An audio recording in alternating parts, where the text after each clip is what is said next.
Hello everybody, welcome to our show, Believe. To the new ones, I hope you stick around. I mean, there's a lot of awesome stuff that we're talking about, and I'm sorry, I have the giggles. I like the hand stuff, you know what I mean? She's very emotional, so if you see hands bouncing around, that's okay, because she does that. No, it's just that I keep on changing his name.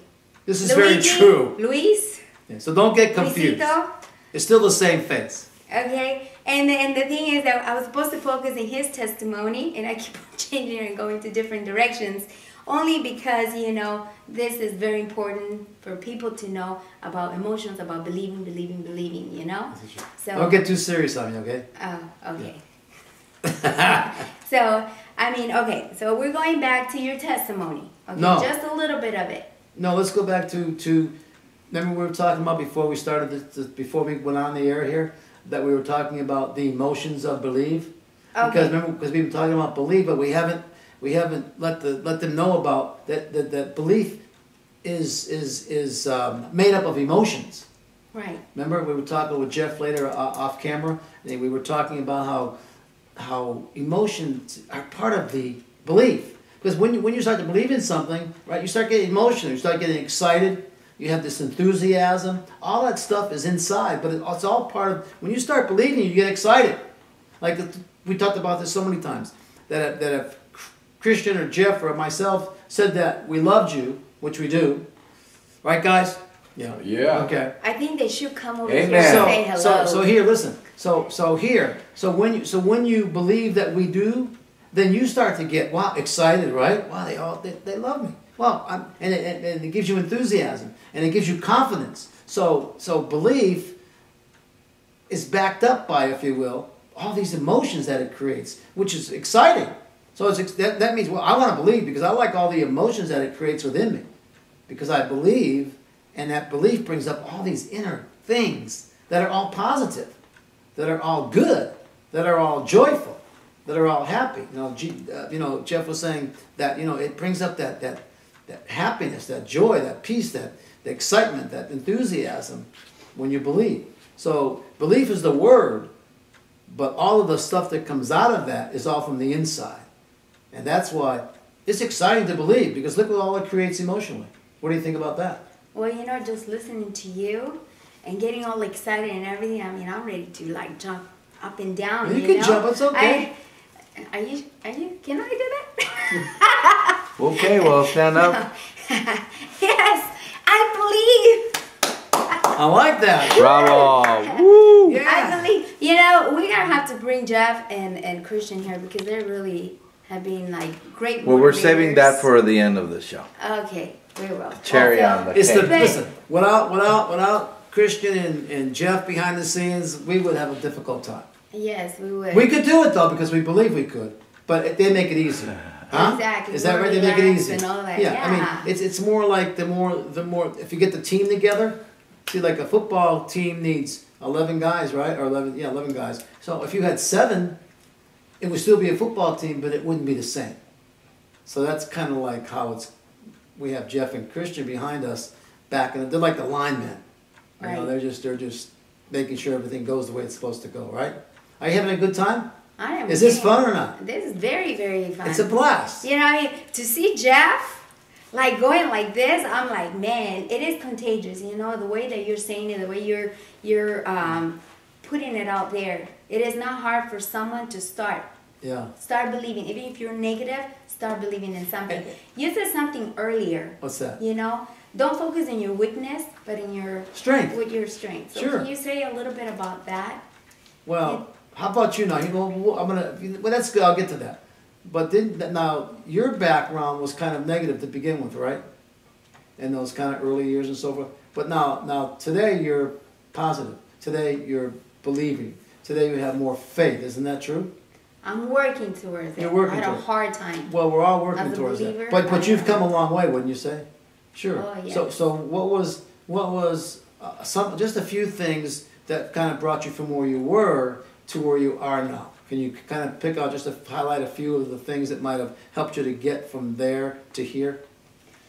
Well, first off, and there is a book that I'm writing, hopefully, Lord willing, it'll be done It'll be soon.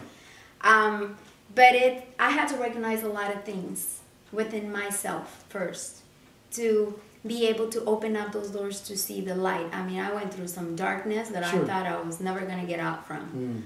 You know, you can say I lost myself, you know, and then from that, I lost a marriage. Our family was broken. That's why I was asking you all these questions about teenagers and all that, because I had 3 kids of my own, 2 teenagers, and it's like, you know, how do I reach out to them? Sure. And one of the things that was the hardest for me was to think different. There you go. That's just consumed me, Sure. you know? Oh, yeah. I was just like, anywhere I turned, I just couldn't see anything good for myself. Right. I thought my life was just going to be dark, dark, dark, and I was just going to stay where I was at. So what kind of future is that for you kids? So what started to move you, what would you say are a couple of things that started to move you out of that darkness into more light? Desperation. That's good. Knowing that, you know what, Lord, if you're not going to kill me or take me, then you need to do something, because I cannot live like this. You know, I don't picture myself being every single day walking through that dark, ¿cómo se dice? Callejón? Alley. Yeah, the dark alley. You know, I Sure. felt like I was just walking in that dark alley, that it was a never ending. So I had to say, you know what, Lord, if you really, really exist, Yeah. you know, even though I was a church-going person, Sure. if you really, really exist, then you know what, you do something with me, because I don't see a light anymore. You know, I lost it all.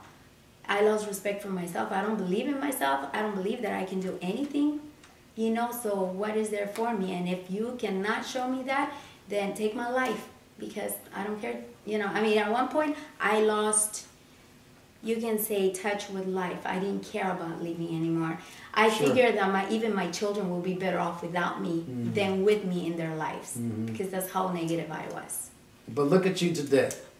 Well, you know, Huh? You too. I mean, Believe, smiling, exactly. happy. And this is the reason why I had this passion, you know. It started in a thought, and that little thought was shared with who I thought was going to be my worst nightmare.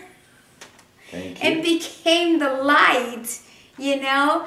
I mean, it's amazing how God uses people, Ooh, you know. sure. I mean, He puts people there that you think might be not really good for you, Yeah. but really they are the ones that God is using them to bring something that is Sure. not really good in you. Yeah. You know, it's always good to blame everybody else for whatever It's negativity easier. you have. It's easier. Sure. Yes. You know, so you don't want to see it, you know? So it was easier for me to be pointing the finger at everybody else and not recognizing what I was doing. Right. So God said, okay, you know what? You made a prayer. You put a petition there. You want me to save you. You want me to get you through this, Allie? Then guess what? You're going to have to put up with the process.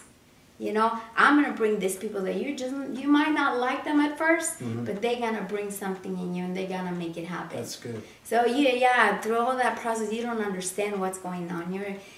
Those are the moments that you feel like God is not even there anymore. So when you reach that point, at the start of your turn, is when you went to God in sincere, fervent prayer, I really need your help. And that's when you started to see that shift. It's when I said, I surrender, God. And there you go. The things that That's I great. wanted to hold on to, Yeah. obviously they're not good for me, or they're not helping me. You do whatever you need to do with me. Let go, let God.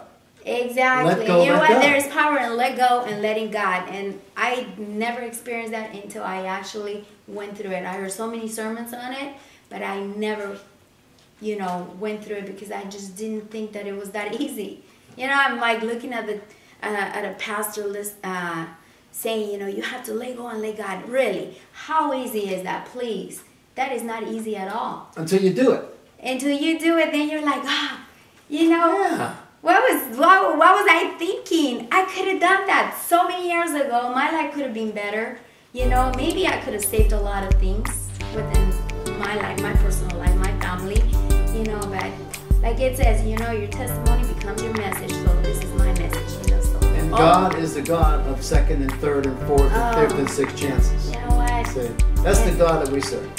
And And I love it.